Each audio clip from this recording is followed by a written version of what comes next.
Bueno, el tema que nos convoca hoy es el panorama del reaseguro internacional. Creo que si esta presentación la hubiésemos hecho el año pasado, o el anterior, o en cualquier año de los últimos 5, lo primero que saldría sería, bueno, es el mercado blando, que esperamos una renovación con términos todavía más blandos.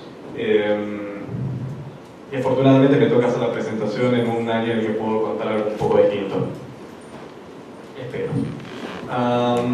Creo que todos ustedes están al tanto de los eventos catastróficos que ocurrieron en el 2017. Principalmente hubo 3 huracanes que tomaron la atención de todo el mundo, tanto dentro de nuestra industria, pero también que capturaron a los medios de comunicación, que se vieron atraídos por el potencial destructivo que tienen estos eventos. Y de alguna manera creo que también llamó la atención la acumulación de tener 3 huracanes de estas dimensiones ocurriendo tan próximos uno del otro y afectando zonas similares. Si bien todavía estos números son provisorios, de hecho esta misma semana hubo nuevamente un apagón en Puerto Rico, lo cual demuestra la dificultad que hay todavía en la isla para hacer liquidación de siniestros. Nuestras estimaciones iniciales es de que la combinación de los 3 eventos va a costarle a la industria de seguros y reaseguros unos 92.000 millones de dólares. Están repartidos prácticamente en cuantidades iguales entre los 3 eventos, siendo un poco mayor el de María, que afectó Puerto Rico. Fueron 3 huracanes que tuvieron cada uno su propia impronta, tuvo cada uno sus propias características naturales que lo hicieron único. No sé si eso sea de su interés, pero quería comentarles un poco qué fue específico en cada uno. Y yendo en orden cronológico, empezando por el huracán Harvey, que lo pueden ver en la izquierda, estas son imágenes que se toman de nuestra herramienta CatNet, es un servicio que ofrecemos a todos nuestros clientes, así que espero que algunos de ustedes en la audiencia estén familiarizados, y si no, con mucho gusto les explico cómo acceder al servicio.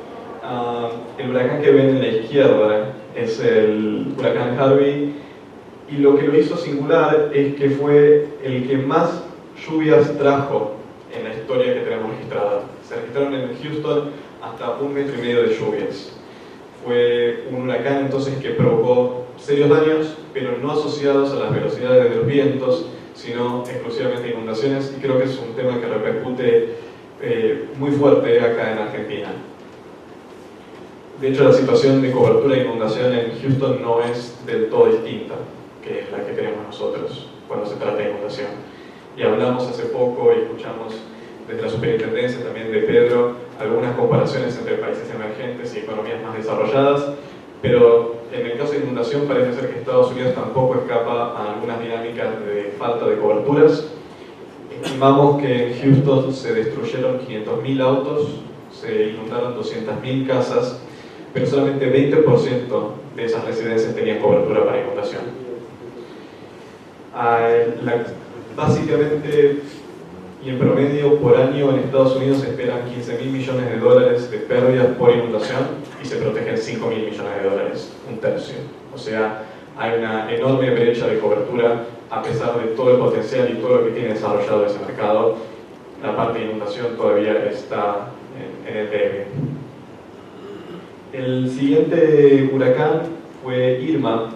Lo pueden ver haciendo todo un recorrido bastante extenso desde el este hacia el oeste, pasando por Cuba y después haciendo aterrizaje en la costa oeste de la Florida. Lo que lo hizo particular es que durante más de 72 horas se mantuvo en una categoría 5, que es la mayor categoría que tenemos para registrar huracanes. Y también causó serios daños, también son unos 30.000 millones de dólares de pérdidas aseguradas, que hubiesen sido mucho más si hubiese afectado algunas de las zonas más densamente pobladas como Miami. Afortunadamente no fue el caso, entró más por la costa oeste y disminuyó su intensidad después de interactuar con Cuba. Y el último de los huracanes que estoy destacando aquí fue Irma, no, fue María, disculpen, que devastó la isla de Puerto Rico y que en 15 horas pasó de ser un categoría 1, que sería un huracán pequeño, del cual no se esperaría muchos daños, a un huracán de categoría 5. Entonces, de forma imprevista, causó daños en todo el Caribe y de hecho tuvo la desgracia también de atravesar zonas, como pueden ver en el mapa, que ya habían sido afectadas previamente por clima. Pero si nos concentramos en estos tres eventos, que se nos dio en la industria por llamarlos H&M, por sus siglas en inglés, nos olvidamos de que en el resto del mundo también pasaron cosas. Entonces, todos ustedes también están al tanto de los terremotos que hubo en México, 2 terremotos que se cobraron muchas vidas en México.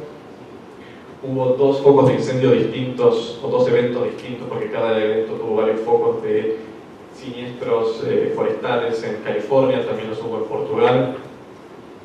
Hubo un huracán Debbie en Australia, también muy intenso. Hubo inundaciones en Nepal, en Bangladesh y en India, que causaron enormes pérdidas económicas, pero no mucho en pérdidas aseguradas, y sí muchísimo daño en pérdidas humanas.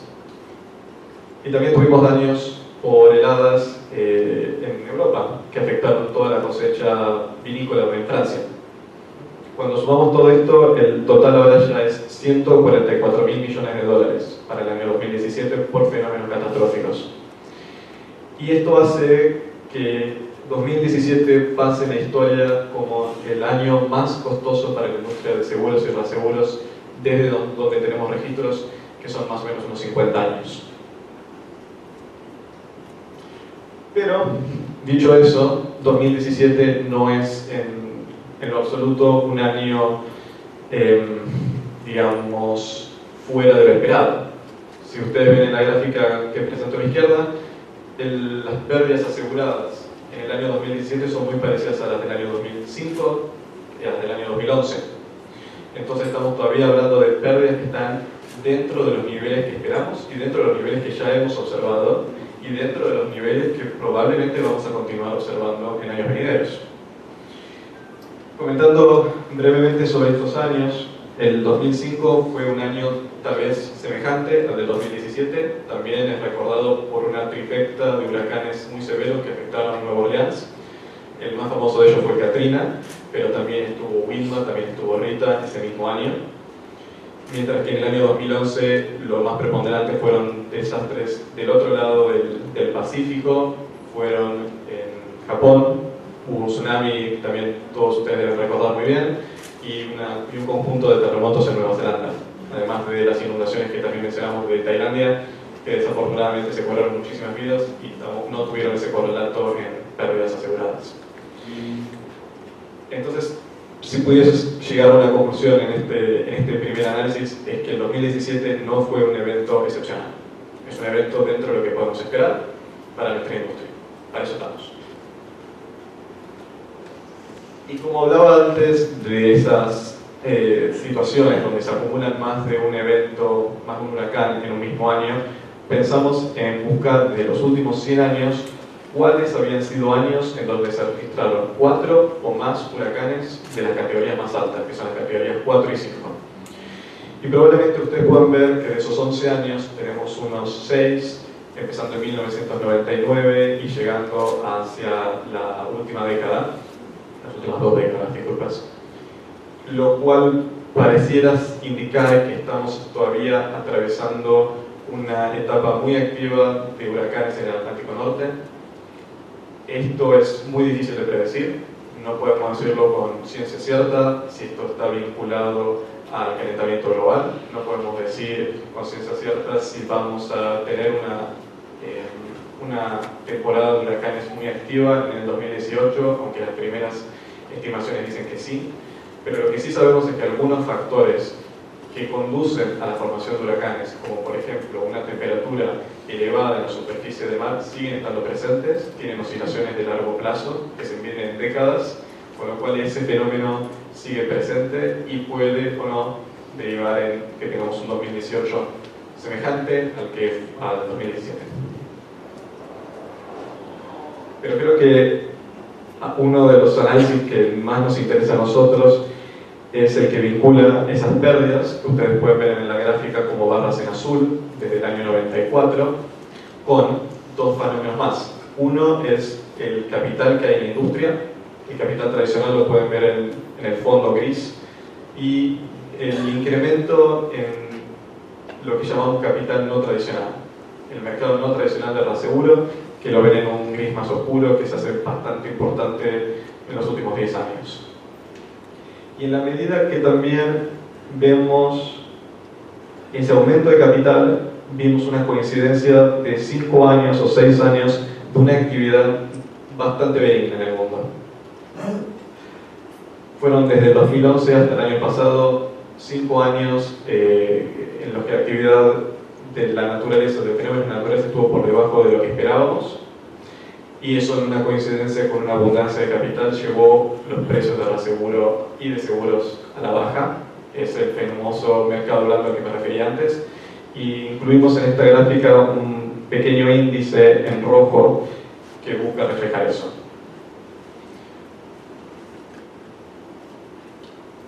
Y eso es especialmente importante porque durante esos 5 años la industria siguió reportando un retorno sobre su patrimonio bastante elevado. Son esos puntos en naranja que ven ustedes. Entonces, cuando vean los resultados de cualquier asegurador, por el caso de los de Swiss Re, iban a ver números bastante altos en 2012, 13, 14, 15, 16, pero que estaban favorecidos en gran medida por la ausencia de fenómenos de la naturaleza. También hubo todo un proceso de liberación de reservas que permitió de alguna manera inflar resultados. Pero por eso es que en esta gráfica lo más importante para mí es lo que ustedes ven en un azul más oscuro, que ese es el índice combinado de la industria normalizado. Normalizado queremos decir basado no en los hechos observados y empíricos para ese año, sino en base a lo que esperábamos. Y ese es el análisis que a nosotros nos parece que es el más importante, porque sabemos que tenemos una industria de largo plazo y no nos podemos confiar en un buen año en el que tuvimos simplemente buena suerte para demostrar con eso una fortaleza en la industria que no es tal.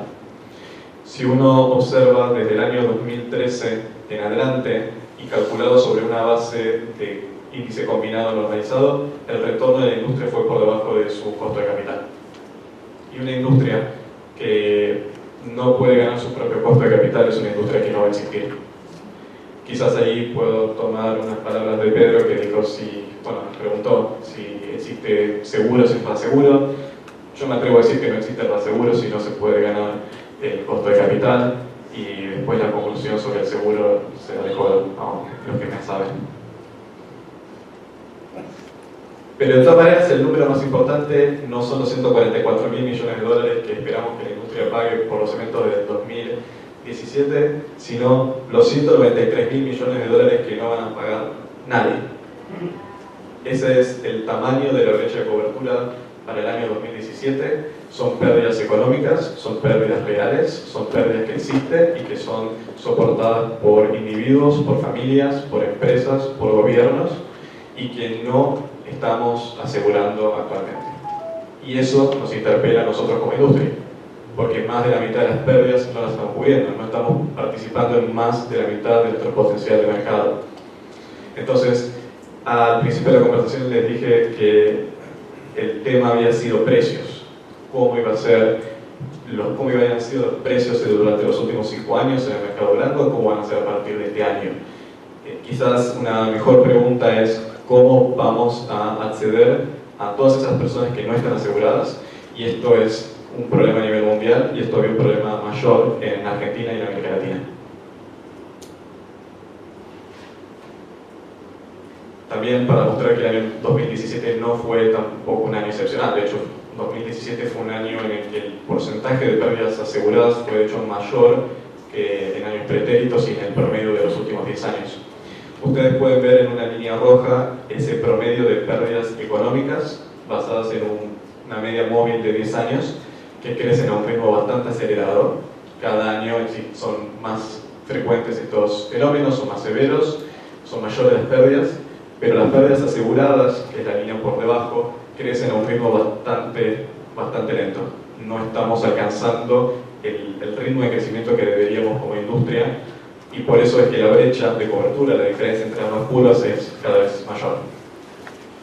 Y eso es particularmente cierto, como les decía, en Argentina. Las pérdidas que sufrió la región el año pasado, solamente 16% van a ser cubiertas. Estamos hablando más o menos de 5.000 millones de dólares en 31.000 millones de dólares de pérdidas. Entonces, hablé de los terremotos en México, también hablamos de las tormentas en el Caribe, hubo inundaciones en Perú, hubo incendios forestales en Chile, pero estos eventos no toman la relevancia en el panorama de la seguridad internacional porque no son asegurados, porque se convierten en pérdidas económicas y nosotros no estamos dando una solución a eso todavía. Y por último, quisiera dejar como mensaje también que hasta ahora hablamos mucho de pérdidas económicas y de pérdidas aseguradas y de valores en los miles de millones de dólares, pero también hay un componente humano. El año pasado más de 11.000 personas fallecieron en estos eventos, más de 1 millón de personas perdieron sus hogares. Y si ya fuimos interpelados como industria y por qué no estamos dando un mayor apoyo a estas pérdidas económicas, creo que también es justo que nos interpelemos como sociedad, que observemos que los mayores eventos de pérdidas humanas ocurren en países y en economías emergentes y que también tenemos que buscar una solución a esta problemática.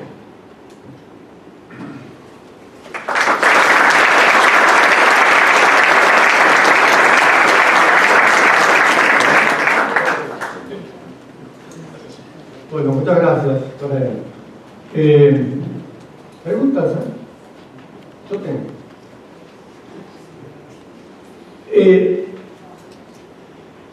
Hace 1 año y medio, cuando hicimos la primera jornada, tuvimos una presentación muy buena de Néstor Colarreta, donde hizo un análisis justamente del mercado internacional con los distintos tipos de operadores, habló de los mercados de reserva, los mercados alternativos y una serie de cosas. En ese momento él también señaló, todavía no había ocurrido estas catástrofes, de que el mercado iba a seguir siendo blando mientras no se produzca el acontecimiento que signifique una pérdida superior a 70.000 millones de dólares, que era lo único que podía mover un poco la aguja. Ese fue el comentario. Bueno, eso fue del 2016, quizás en el 2017 en vez de 70 puede ser 80. Pero acá estamos observando de que hubo un acontecimiento que la suma de todos los eventos supera los 140 millones. Con lo cual, la aguja se tiene que mover. Entonces la pregunta es, y acá también apelo a los brokers y todo, ¿la aguja se está moviendo realmente? ¿Cómo vislumbran las próximas renovaciones? O, porque yo lo que sí escuché es que la aguja se mueve para los riesgos catastróficos. Ahí sin duda hablan de ajustes que van como mínimo del 20% para arriba. Pero los riesgos tradicionales, los riesgos que no han sido afectados por las catástrofes, todavía existe un mercado bastante ávido por capturar negocios, hay competencia también entre brokers, y aparentemente ahí la aguja no se está moviendo demasiado. ¿Esto es así o no es así? A ver, ¿qué brokers piensan al respecto? Va a ser parte también. Va a ser parte también de la próxima vez. Muy bien. Perfecto. Es enigmático. ¿Algún otro quiere comentar algo sobre este tema? No, que dos cosas que han pasado a raíz de esto es que el mercado, como está, damos mucho dinero dando vuelta en el mundo, en la forma en que actuar el capital alternativo se vuelve un interesante mercado. Entonces hay mucho más oferentes o personas dispuestas a entrar, con lo cual hace que el retorno de lo que se esperaba en términos de tasa y el impacto sea mucho menor. Y por otro lado, esto de captar al negocio que aún no está y despertó mucho interés en gran parte de este capital que todavía no está alocado y que está viendo como posibilidad de negocio meterse. Entonces, de vuelta, industria muy capitalizada con la posibilidad de crecer hace que el precio no crezca. Bueno, esto justamente también lo mencionó Juan Almeida cuando hizo su presentación, y él señaló de que la tasa promedio del mercado internacional estaba, el interés era del 1%, o así, y que el mercado del seguro estaba obteniendo una rentabilidad que estaba en return line del orden del 9%, 9 al 10%, hasta antes de esta catástrofe. Ahora, evidentemente no sé cuál va a ser el return line del 2017, el dato no está el dato, seguramente va a bajar mucho, pero si el rate on lane está en el orden del 4%, todavía va a haber interesados en entrar, porque muchos piensan que las catástrofes así de esta magnitud no se repitan inmediatamente.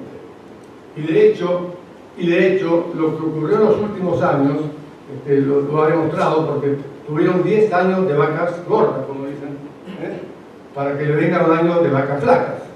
O sea que, y si uno quiere permanecer en el negocio, tiene que ser competitivo, porque si no se lo lleva otro. Ese es un punto, ¿no? La oferta y la demanda siempre está a la orden del día y ¿cómo? Pero también hay la percepción de que Argentina es un país no catastrófico. Sí, Tal vez por la falta de asegurabilidad de un catastrófico. Tuvimos una granizada tremenda hace poco, las inundaciones son ya prácticamente anuales, y eso afecta no solamente al agro, afecta a automóviles y... Bueno, esa es otra deuda, ¿no? Otra deuda que existe, el tema de los riesgos catastróficos que hay ahora en la Argentina. Supongo que también estará en la carpeta, ¿no? Sí, sí, era parte de... Perdón que responda, interrumpe. Era parte de lo que refería a seguros agropecuarios. Creo que tenemos que atacar fuertemente el riesgo de catastróficos relacionados a eso, porque no solamente tiene una afectación directa para el productor agropecuario y para la economía de un país, sino que tiene una afectación indirecta a toda la economía de un país. Como principal actividad que alimenta el PBI argentino, y todo lo que se dispara en la cadena por la falta de producción agropecuaria es notable, por lo cual afecta a todos. Cuando yo me refería a agro, me refería exclusivamente a riesgo, no exclusivamente, lo que quiero decir, principalmente el rol del Estado va a ser en desarrollar productos y hacemos el tema del terremoto también, por ejemplo, ¿no? El terremoto que acaba de ocurrir en Cordillera. O sea, no tenemos esa percepción como que estamos expuestos a esos riesgos. De hecho, muchas compañías no saben qué exposición tienen sus propias carteras por seleccionar el producto. Y es un tema a considerar. Bueno, creo que, no sé si en la zona de la cordillera la gente tiene cobertura de terremoto. Por eso digo, y no sé cuántas compañías saben No hay cuántas problema. coberturas están dando. Muchas no lo saben. En Chile, el 70% del terremoto que hubo fue cubierto por aseguradoras y reaseguradoras. Por lo cual ahí me parece que hay una conciencia. Sí, en Chile sí. No tengo dudas. Quiero decir, digo, en esto de pensar el impulso que tenemos que darle para cubrir las necesidades que ya se están, digamos, no son. El Estado argentino por 3.800 millones de dólares por la sequía que hubo. No es una pavada. No están asegurados. No está. No, ya no están aseguradas, no. Creo que Multirriesgo contempla seguros seguros. ¿No? Es el menos del 1% del mercado. Bueno, ¿alguna pregunta para Brian? Brian, la otra que me dijeron algunos es que hay aseguradoras que perdieron y otras que no perdieron tanto, sino que dejaron de ganar. ¿Es correcto eso? Está bien, puedo Ganaron menos. Sí, yo creo que ahí, lo comentado, también depende de cómo uno defina ganar dinero.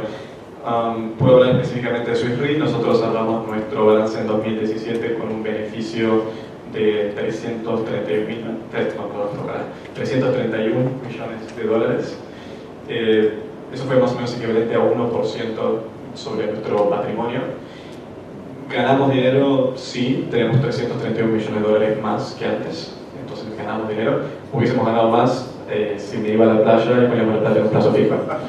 Y eso me lo dijo un profesor en la facultad: la plata del plazo fijo la ganas en la playa, no tenés que levantarte todos los días a la mañana para trabajar. Entonces es bastante atractivo.